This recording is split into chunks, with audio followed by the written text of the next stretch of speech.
The People's Business is made possible by our partners, Solar Dynamics, the most efficient energy systems.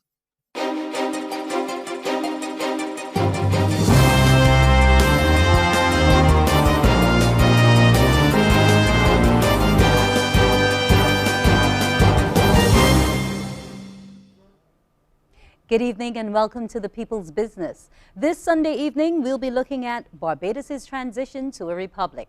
And to help me discuss this topic this evening, I have the members of RSTAC, which is the Republican Status Transition Advisory Committee. First off, we have the chair of that committee, Dr. Marion Williams, who is the former governor of the Central Bank. Welcome, Dr. Williams. We have Professor Velma, who is a former consultant to the Forde Constitution Commission, which gave their papers in '98. That document is also being used as part of this process we're now going into. And finally, we have the Most Honorable Patrick Frost, also a member of the Transition Committee and a well-known trade unionist. Welcome to you all. We'll be back after the break.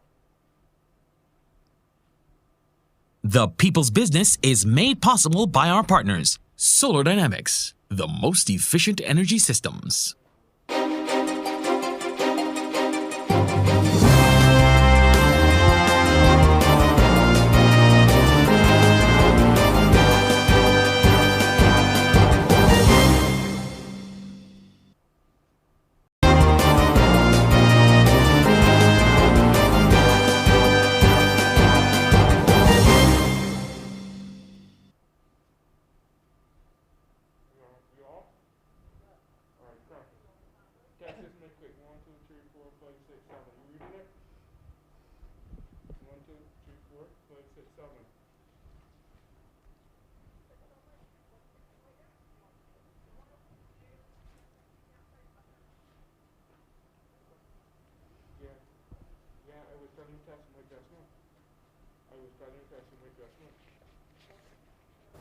Go ahead, Professor.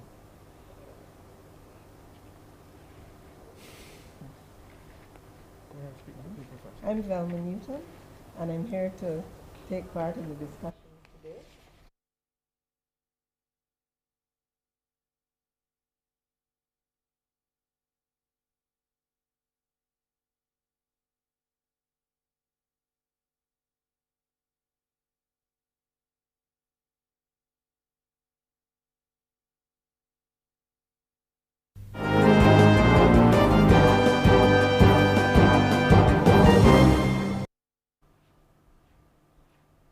Welcome back to the People's Business Live. We're looking at Barbados' transition to a republic. Let's get straight into it with our guests.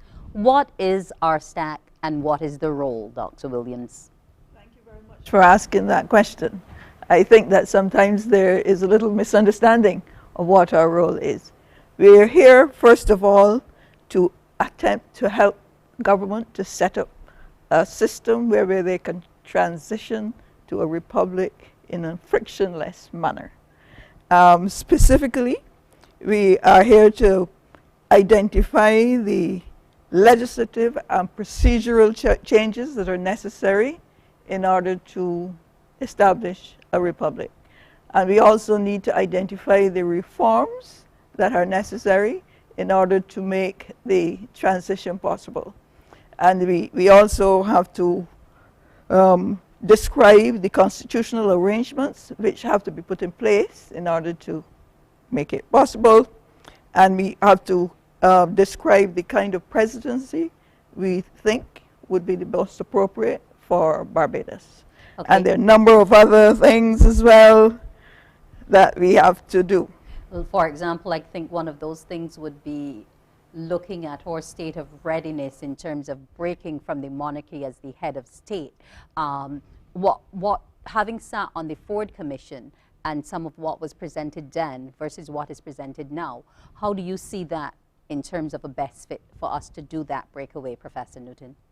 As far as I'm concerned, what we need to do is to make the post of Governor General, replace it with a president, and a president who's merely ceremonial, who would perform the same functions as the President Governor General, and it would not be an executive president. As far as I am concerned, the first step should be to amend the current constitution, this is the 1966 constitution, to replace the term Governor General, the president, where it occurs. And after that, in my view, once that has been set and out of the way, then the committee should look at all of the other changes that have to be made. Because the major functions of government are set out in the Constitution, the role of Parliament, the role of the Prime Minister, the Public Service Commission, all of these things are quite weighty subjects, and quite a few amendments may have to be made because the current Constitution was dates from 1966, which is 53 years ago, if my mathematics is correct. So there's a lot of work to be done. Looking at this work, Mr. Prof, we would have looked at it before, it got put on the back burner. You would have been a part of the process from before, from the outside. You're now on the inside. Do you really think this time around we're going to get there? Because people are going to say it's been taking a while. We've been talking about it since 1998. I'm not too sure about the outside and the inside, but let me make a point that Dr. Williams made earlier on. There's some misunderstanding and misinterpretation. This committee is advisory. We don't set policy. Policy has been determined and we attempt to advise on how best that should be implemented and to influence the implementation. So to come to your particular point, yes, the matter has been long in gestation. There's no doubt at all about it. But where a decision has been made, a policy decision has been made, it's now a question of bringing that to pass. But I think we also wish to understand the term transition does not refer to something that happens on the 30th of November. There are going to be events that will take place up to the 30th of November and thereafter.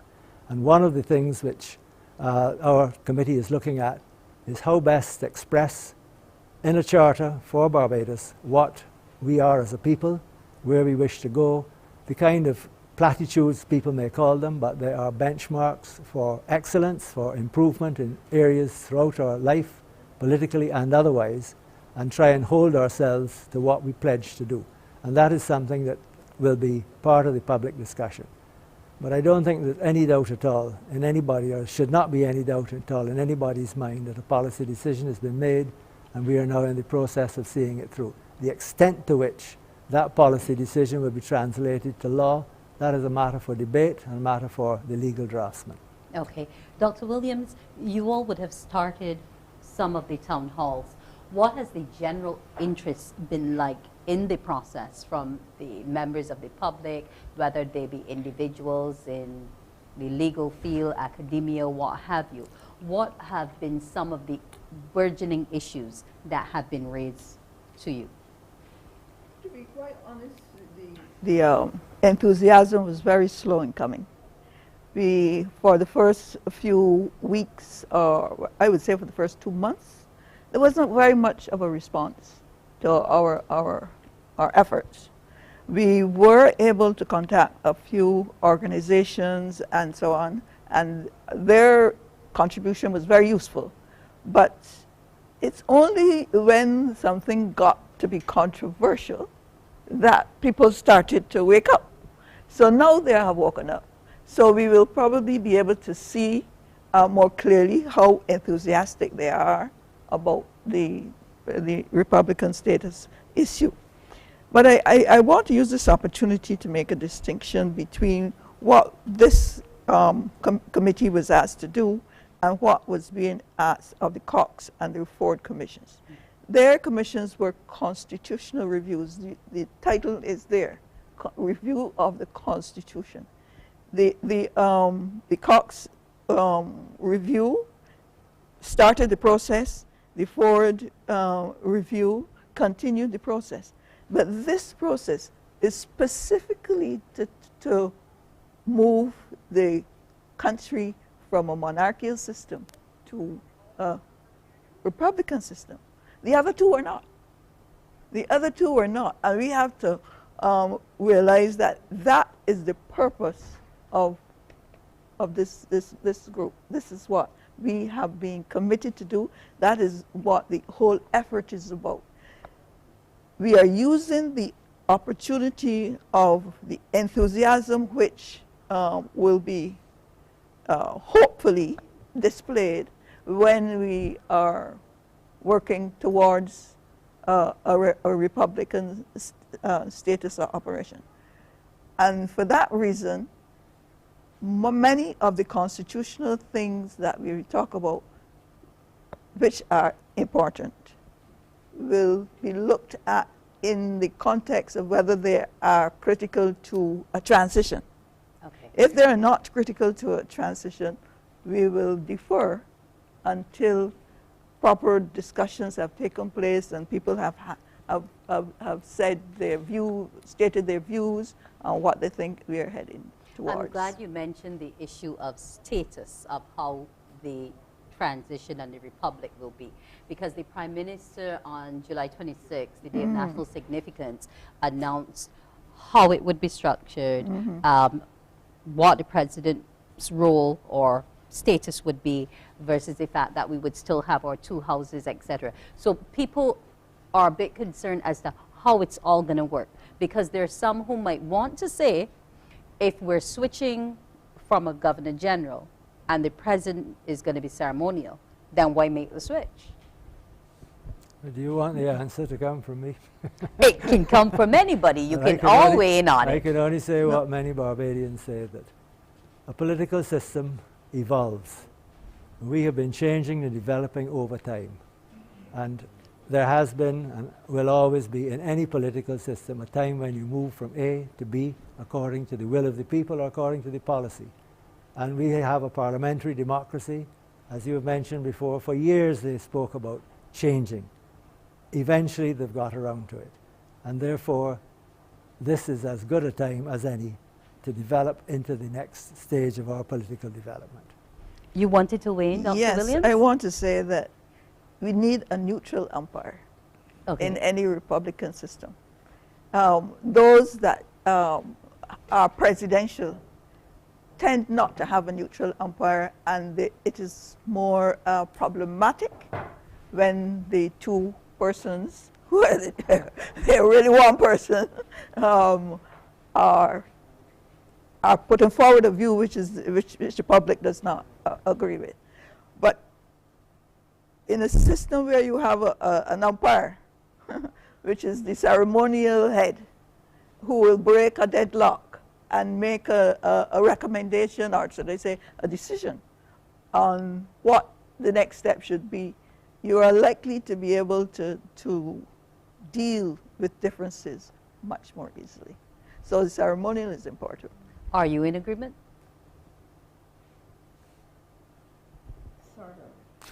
But what I want to say is that the Barbadian public at this time wants to know what is in it for us by going from a monarchical system to a republic. They don't know. Many don't know. I heard some questions this morning which astounded me at the level of lack of knowledge. The first thing we should say, I think, is that we have a monarchical system right now. What does that mean? That even though the Governor General is a Barbadian, she represents the Queen. She's acting on behalf of the Queen of England, who in the 1966 Constitution was retained as our head of state. All these years later, the question is, does Barbados want that to continue? I think most Barbadians who have given some thought to the issue will say no. It is time that we were masters of our own destiny, if you want to put it that way, and have someone, one of us, him or her, to be a president who would replace the Queen as our head of state. The system, otherwise the system remains the same. You have a Prime Minister, you have a Senate and Parliament, and House of Assembly. But the main thing at this point would be that we are going to have one of our own as our head of state. People do not really understand what the concept of a republic is. And in our circumstances, all it means is that you're changing the representative of the Queen to be one of us.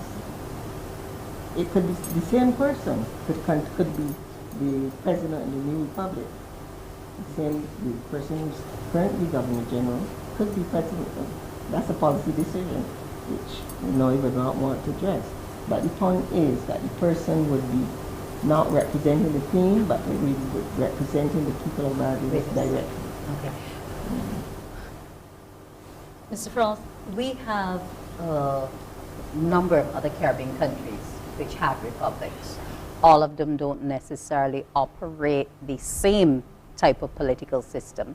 But what would you say are some of the advantages from some of those other republics that could be more positive messages or influences on Barbados and its new republic status? We would have to look and see what successes or failures have happened in either Trinidad or Guyana and Dominica, because they're the three that have become republics. If we look at Guyana, there's a problem, or has been a problem there with the elections. They have an executive president, so that's an electoral process for that individual who is the head of the government. Trinidad has not had that. They have had the same type of parliamentary democracy that we have had. Yes, there's been change of party from government from one party to another, but they had a governor general who spanned many years as president for many years without any problems at all, irrespective of which party was in power. Mm-hmm. And I think the point that Professor Newton has been making is that people wonder what is in it for them. It's a moment of maturity in a sense. It is a moment of going forward where others in the past would have hoped to have gone forward, and that did not take place. And our best lesson is to learn from our own stability. The government that we have had, irrespective of which party has been in power, has led us well. We have been the envy of many in the world, and that must continue. It's not going to be an easy job, financially and otherwise, and that is where the Charter perhaps will be of some assistance to focus our attention on what we as a people must do, A, on behalf of one another, and also as citizens of a state that has to fend for itself more so now than ever before. Okay. Before we look a little more in depth at this Charter, Dr. Williams, I want to raise the issue of the presidential selection. Mm-hmm. Is that something that's under your ambit, or will that be done thereafter? You're the way about that the selection process. Yes. Yeah, we recommend what the process should be, but we don't make the decision on what the process will turn out to be. Okay. Our view is that the government of the day should have its say on a matter of this kind. What we would always advise is that the president should be in a situation where you have a non-executive president, that's the assumption, should be a neutral person, not a party person, because when there is a matter to be decided between the president and the executive president, yes. and the prime minister, the matter should not be influenced by political party preferences. Okay. It should be neutral. Neutral. And on that note of neutrality, we'll be back in a bit to talk about some more issues relating to the transition to a republic.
This is that the Forde Commission had recommended that the president be chosen by an electoral college, which would comprise representatives of the Senate and the House of Assembly of Barbados, with the Speaker acting as chairman. Now that is the process used in Dominica, and we haven't heard of any problems in its execution. Now, some persons in the media have asked whether that is not an indirect way of electing a president. And this gets back to Dr. Williams's point of neutrality. First of all, it's probably a better system than we have now of electing the Governor General. Okay. Because the Governor General is recommended by the Prime Minister to Her Majesty the Queen, and then the election takes place. In the process recommended by the Forde Commission, she or he would be elected by this college, which comprises the representatives of the people who've been elected at elections or form the government. So in effect, even though it might seem to be an indirect process, it is one that involves the people we've already chosen. Yes. Okay. Because they're the people they already chosen. Okay. Well, we have somebody standing by on the phone line. Can you tell us your question this evening? Good night to many of you in the panel. What I want to find out from as it relates to the Republican system and the monarchy, will persons in Barbados who are under the monarchy, will they be disadvantaged as it relates to it? If you say you don't have a visa to go to England, etc., would there be any disadvantage in relation to that, like benefits under the monarchy? Okay, I think what he's generally talking about is a level of fallout by not being under the monarchical system in terms of areas of travel and any other benefits which accrue to us now as citizens when we move away from the monarchy. Now, the Ministry of Foreign Affairs is actually dealing with that now. As far as I am aware, the indications are that processes will be very similar to what they are now. But the matter is still under review with the ministry, and I wouldn't want to say definitively that there will be no change. But I expect, in the way that the discussions are going, that there will be no change. Okay. Do we have another caller on the line? Hello, good night. Good day to you. Well, good night. Good night. I'm calling to find out because I really want to understand what it means for my country to become a republic.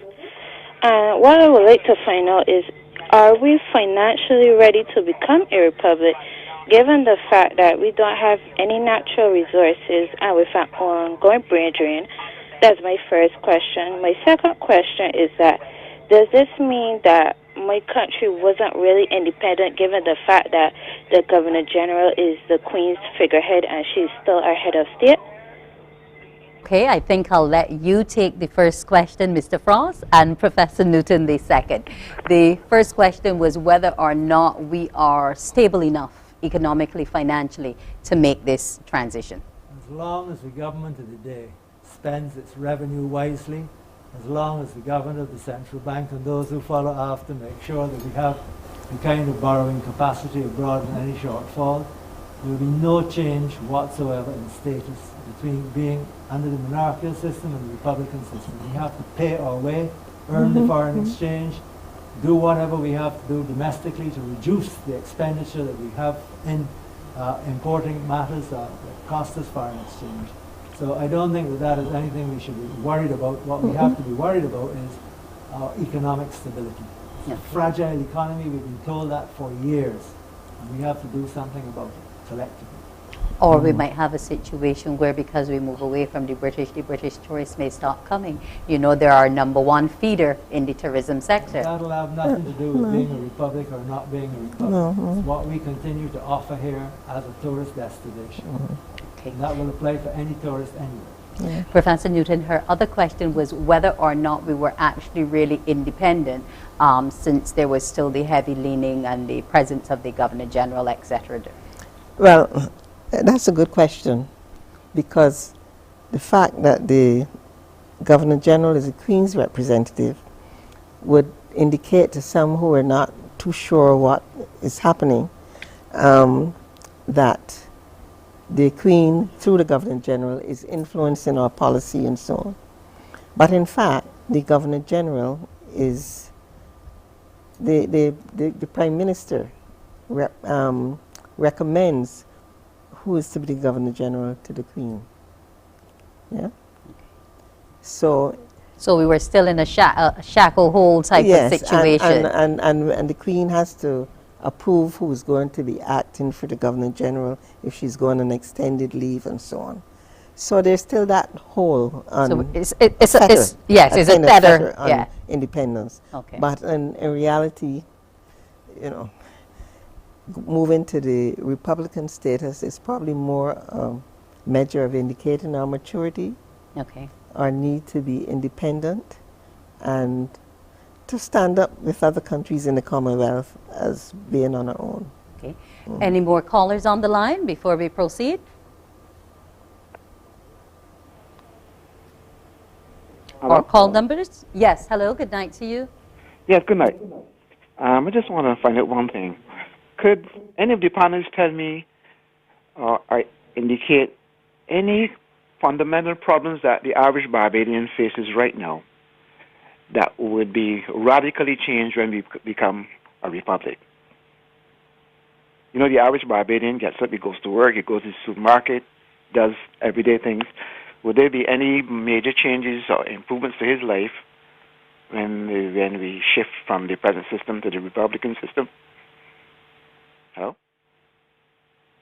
Discussions with the public service on some of these matters, and they have all up to now clearly stated that public service will run as usual. There should be no differences in what they do and so on.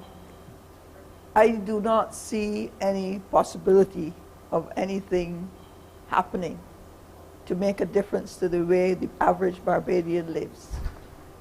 The difference will be that rather than have a Governor General, you will have a president, and the president will be doing the same things that the Governor General was doing up to a certain point, except they are prescribed differently in the Constitution. So we would not expect anything to make a big difference. In fact, any difference at all. Our finances will be run the same way. Our courts will be run the same way. The judiciary will be independent in the same way. In fact, a number of the qualities that one would look for in a successful Republican state are already happening in Barbados. They already exist and have existed for some time. I noticed that Professor Simeon McIntosh actually described the Caribbean, English-speaking Caribbean, as already philosophically republics. And what he was saying there, that the manner in which they operated was such that they were equivalent to what one would expect in a republic. The rule of law and so on, the respect for... When we return, I want to take you up on a matter of that same judiciary legal system that we have with respect to the republic. We'll be back with the People's Business.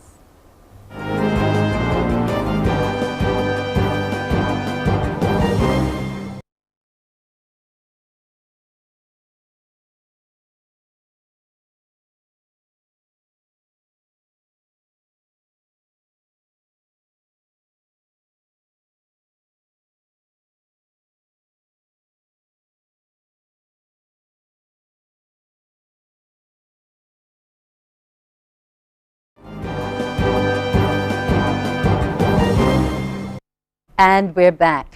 I'm going to continue a line of questioning from one of our callers with respect to any fundamental changes. You mentioned the judiciary.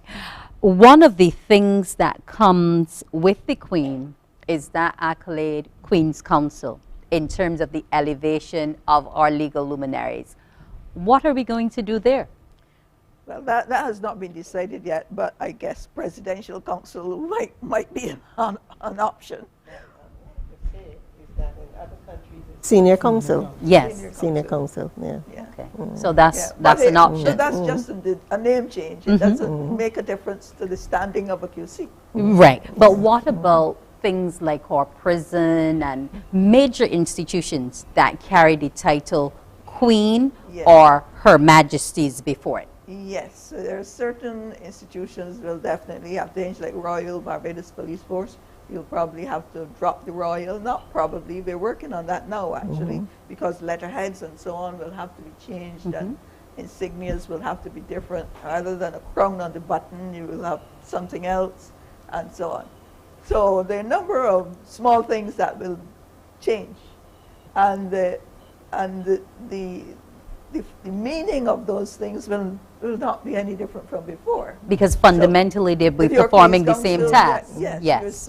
You'll still be treated as a Queen's Counsel, even although you might be called Senior Counsel. I think there is one point that could be made to the gentleman who asked the question about any fundamental change. There ought to be a fundamental change in the thinking of Barbadians. In any country, there are various events that take place which have some effect on the psychology or the psyche of the individual. And one would hope that a change like this, similar to what took place when we became independent, that made a difference to the Barbadians at that time, and we would hope that something of this sort would make a similar difference. Much in the same way that when touring cricket teams have come here from England and we've beaten them, that has made a big difference to the way in which we have seen ourselves and have thought of ourselves. So cricket has been, as it were, a developmental force for the Caribbean, for the Barbadians in particular. If the Charter, and I repeat this more than once, if the Charter sees the light of day in the way in which some of us hope it will, then that should provide something of an impetus in the way in which we regard ourselves, our responsibility to one another, and our responsibility to the state. And equally important, the responsibility of the state to the citizens. Now that we're speaking of the Charter, and you said that every society has to evolve and change, and we've been seeing a number of things evolving on the outside scene, and one of those things refers to our sexual freedoms, the right to same-sex marriage, etc. Will your commission be examining these things? Fundamental rights and freedoms as they currently exist in the Constitution will not be altered. What we have to consider are the emerging rights, so-called, and therefore sexual orientation may be added to what is already there with respect to sex and gender and so on. These are the types of individual things that we will have to consider. But I think we can offer the assurance that there will be no change, no diminution of any of the fundamental rights and principles. Okay, well, we're happy to hear that. There's a caller on the line. Good night. Please pose your question. Hi, good night to the panel. Good night, Wendy. Just as you can, I guess, recognize, a lot of us young people are interested in this change, and we are hearing that it's a ceremonial change. It's just a figurehead, basically a new head of state. But the thing is, and this is to Professor Newton, because I find that she seems to be one person on the panel that has some concerns, and I don't want to put her on the spot, but I just want her to, if she would, share some of her concerns, because one of the things that she highlighted earlier, and there's a group of us that are right now listening and keenly watching, and we wanted to find out why then, if there are no fundamental changes, why the rush to make the change prior to the Constitution change. We are in agreement with her that we should be looking at all the constitutional changes prior to going ahead with setting up this figurehead if there's no fundamental changes. Our concern is that after you do all of this and then you go to change the Constitution, what changes? As the committee said, they're advisory. So how can they sit and say that this is not going to be done and that is not going to be done when they're just advisory. Over to you, Professor Newton. Well, because they'll be making recommendations to the government, and it is for the government then, after hearing from them, and probably through the consultations that will take place, to decide how they're going to treat the matters, that the recommendations that are made. Now, what you're saying essentially is that since it seems that the change from Governor General to President is largely ceremonial, that it should not come first. Is that what you're saying? I am saying that, to me, it's the cart before the horse. Shouldn't the constitutional change be made prior to setting up the figurehead? In other words, because I think, isn't that one of the things you mentioned earlier in your contribution? That was a concern for you as well? Possibly, but listen, if you're dealing with a constitution, the head of state of the constitution, and then all of the other provisions in the constitution that regulate the affairs of the state, don't you think you should deal with the head of the state first? Because somebody has to sign off. Yeah, don't you think so? Oh, I think you so. wanted to weigh in, Dr. Williams. Yes, I am taking my advice at this moment from what the scientists do. And when they are changing anything in testing in the lab or wherever, they keep the rest of the things constant and change the one thing they want to change, so they are able to see what it influences. If you do too many at one time, you will not be able to identify what is causing the difference in behaviors and so on. So technically, from a standpoint of being certain of what the response is to your changes, it is probably, even although it was accidental that it is happening, it is probably best not to make all the changes one time. But then when you see changes in behavior, you don't know which one of the things caused it. What was the catalyst? What was the catalyst? The other thing I would like to add here, Just a minute, is that we have had 3 countries becoming republics. None of them had a referendum. That was going to be another issue I was going to come None to, of them the had a referendum. referendum. Okay. Yeah. And I don't see, they went straight to set up the new president. That's what they did.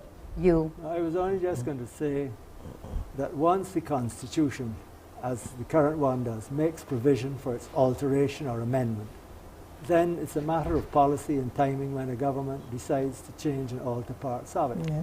Now, what is being done here is that there's a batting order, and a particular issue has been highlighted. That does not mean that others will not follow. And when those are dealt with, then even others can come thereafter, depending upon the will of the people.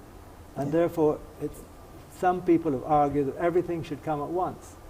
But we've had since 1998 an opportunity to do everything all at once, and nothing has happened. So, as we understand the policy, an attempt is being made to do something first. Other things will fall in line. That then will depend on the extent to which the population of Barbados is involved, and they can indicate what they wish in particular areas. But I think it is also fair to say that the Forde Commission made specific recommendations with respect to the Auditor General, Director of Public Prosecutions, and therefore some of those issues may be considered at a later date, even if they're not considered now. And all of that will strengthen the concept of governance and the actual administration of government as we know it. Okay. Professor Newton, the issue of the referendum was raised by Dr. Williams.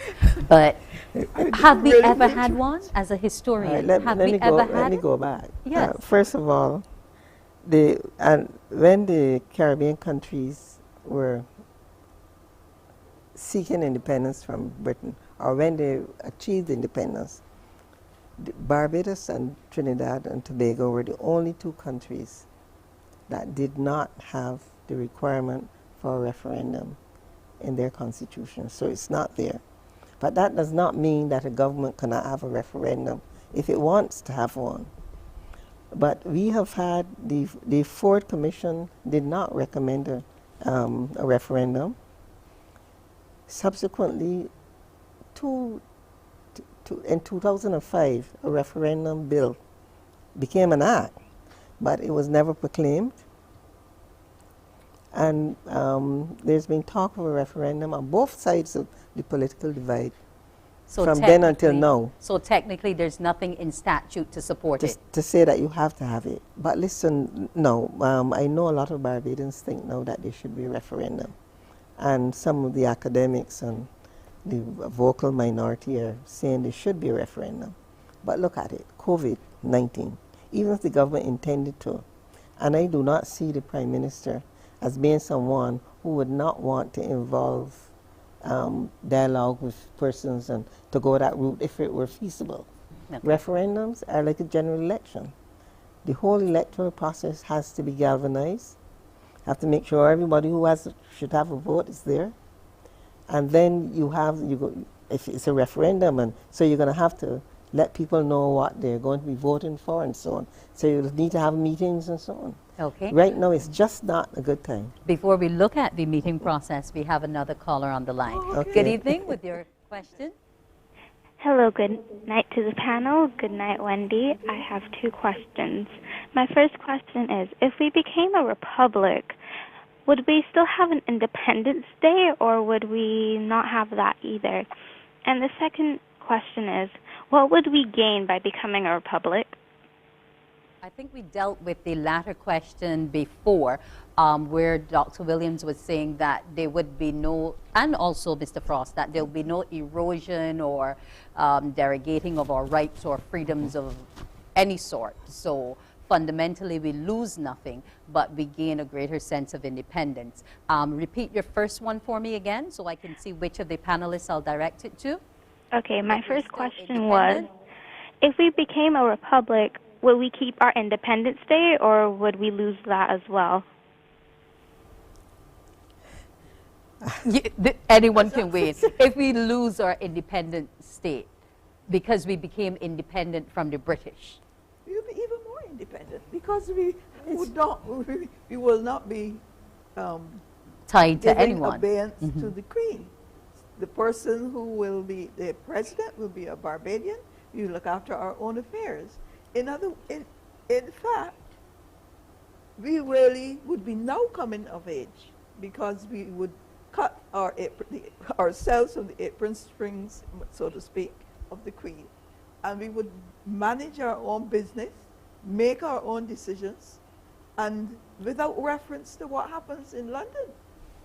Okay. I got a feeling that she meant Independence Day. Oh, she said Independence Day. I thought she said Independence State. I think what she means is whether you'd have an Independence Day or Republic Day, or if you have 2 days or so. Okay. we cannot say. Well, no, I think that would be a decision for the government, Yes, because as you mentioned, you are advisory. Yes. Any more callers on the line? Still be a holiday. However called. I suppose we can do it an extra Republic Day. Are there any more callers on the line? Hello. Hello, good night. Hello. Yes, I can hear you. Go ahead with your question. Yeah, I would like to know, first of all, what would be the financial cost of becoming a republic, and what do we stand to gain financially from becoming a republic? Can you take this one, Governor Williams? We are in the process of doing a budget to find out what the cost will be. But it will be a one-time cost, because after that you don't have to replace insignias and berets and ribbons and stripes and so on. Okay. But there will be some costs. Because, so these would mostly police, be... for example, may want to change their uniform, you know, and some of the buttons that have a crown may want to be different. So there will be a cost, but once it's done one time, it won't be repeated. You use the same pants and the same money that you were paying to the laundry to keep it clean. I think... Just hold that thought a minute. We'll be back after the break.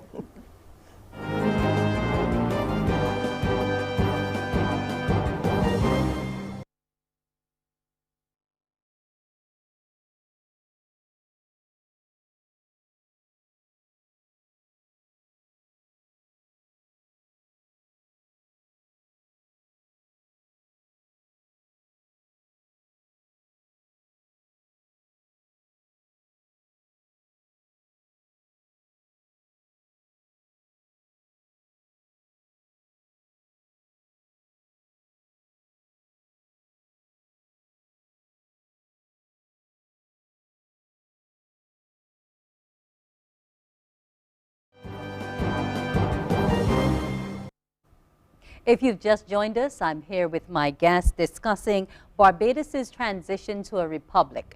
And with me I have Dr. Marion Williams, Professor Velma Newton, and the Most Honorable Patrick Frost. Before we went off, we had a caller who had a two-part question, and I'd like you to answer the second part, Mr. Frost. And it was, what do we stand to gain financially from becoming a republic state? The first is, who is we? If it's the taxpayer or the citizens of Barbados, I can't answer that because I don't think there's any, as it were, fee attached or any money we can gain simply because we become a republic. But if the individual has an entrepreneurial spirit, then perhaps there may be some thing that can be made, some souvenir or whatever, where some money can accrue from that. And if that money is accrued in the right way, then the government can possibly derive a tax from it. So it's an invitation for somebody to use the republican status in a way in which the monarchical status hasn't been used. I see. Interesting twist on it. Do we have any more callers on the line at this time? Callers, 228-5562, 228-5563. Good evening. Yes, good evening. I'm hearing a lot about there will be no changes, that everything will remain the same. It was just ceremonial. I want to ask this question. What about Her Majesty's Prison, Royal Barbados Police Force, senior counsels being called Queen's Counsel, and Her Majesty's opposition? Will these names change? A little late, sir. We've already discussed that bit, and it was said that areas like the police force, prison, etc. would have to change, and that they would have to undergo some costs in making those changes because insignias, etc. would no longer be used as what was provisioned before. Do you have another question, perhaps?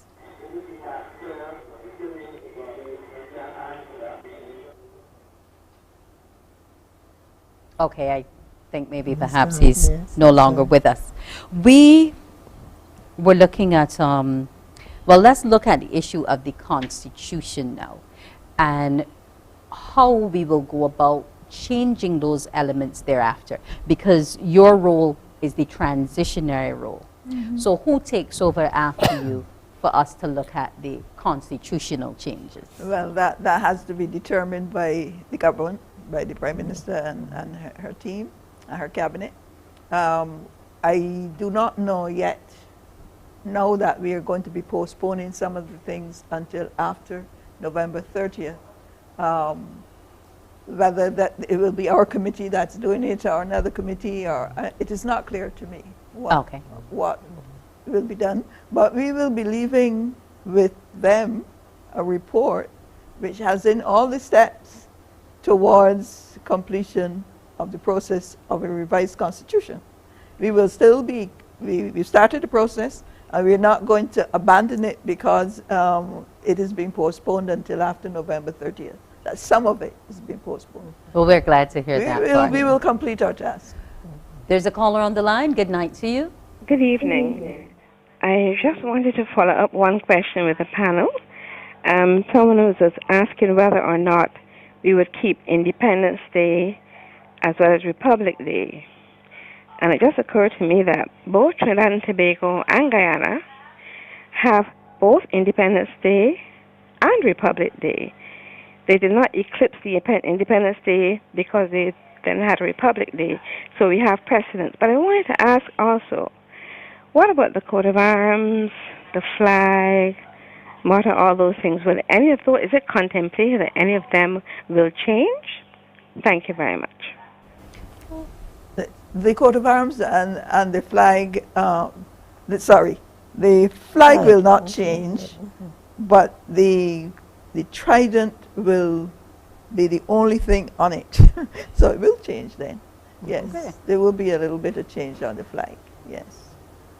Because we're talking about whether the broken trident, there's some people who have concerns about the broken trident because it is still a trident and still therefore has British connections. Yeah. So there's a little difference of opinion as to whether we keep the broken trident because it is known to be something pertaining to Barbados, or if we move it and have another icon there.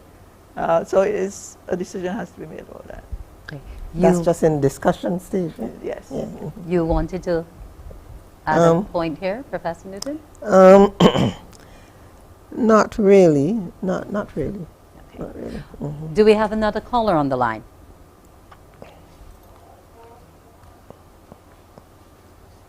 Okay. No, there's no other caller. Well, if I can just have some quick takeaway points from each of you in terms of us getting to that point of transition as a republic. Well, I do hope that the public will be enthusiastic in a positive way. I know that I have observed the enthusiasm now, but it is because of a difference of opinion. But I would like to be able to believe that people believe in the Republican status for Barbados to the extent where they're excited about it and want to make recommendations to the Charter and want to define the kind of world they want to live in Barbados after this. Now we're speaking to the Charter. Can you tell them, if they're not attending one of the town halls, how else they can add their input to the process? Yes, we have a website that they can write in and state their questions, and we will respond. We usually respond to all the questions that are given to us. But the town halls will be happening fairly soon, and that will be an opportunity for people to say what they want to see in the Charter. And these are both going to be in person and on Zoom?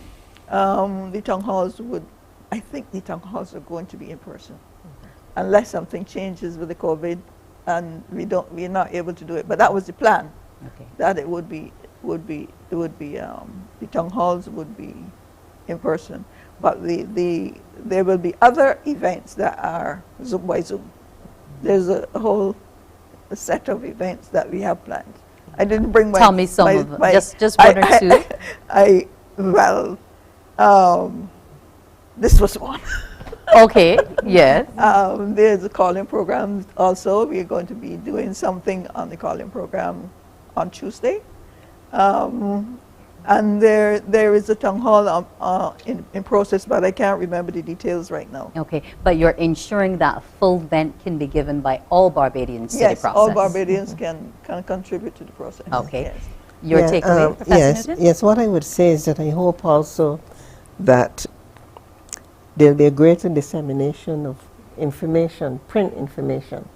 For instance, the shortened version of the Forde report could be printed in the newspaper, or the government printer could make copies and put them in supermarkets, shops, and public libraries and so on, that people can, because people need information. This event is not a bad one, and the ones you said will be coming, but I think we need a wider involvement of persons. There's a plan for that. Good. To happen. Good. In fact, our subcommittee is chafing at the bit because they were hoping that by now they would have been further advanced in the public engagement process. Okay. I would invite the public to make whatever opportunity is available for them to understand and learn about the Forde Commission report. Sir Roy Marshall wrote some 3 articles years ago in The Nation. I think we're going to try to get them published. They're very informative. I think we would invite the public to become as engaged as much as possible with us. All their concerns, worries, whatever they are, many of the fears that they have, I believe we may be able to allay. And I think that one of the things that we would ask them is that to recognize that our role is advisory, not decision making. And anything that has been already decided, we will do our best to make sure that when it comes to administer it, it is done in a way of which we can all be proud. Okay, and let's hope that that is the case. I want to thank our guests, the members of RSTAT, which is the Republican Status Transition Advisory Committee. I had with me Dr. Marion Williams, Professor Velma Newton, and the Most Honorable Patrick Frost. I want to thank you this evening. We talked about Barbados's transition to a republic. So, When you see those town hall meetings posted, feel free to attend or join on by Zoom or send an email with your concerns. I'm Wendy Burke. This has been The People's Business.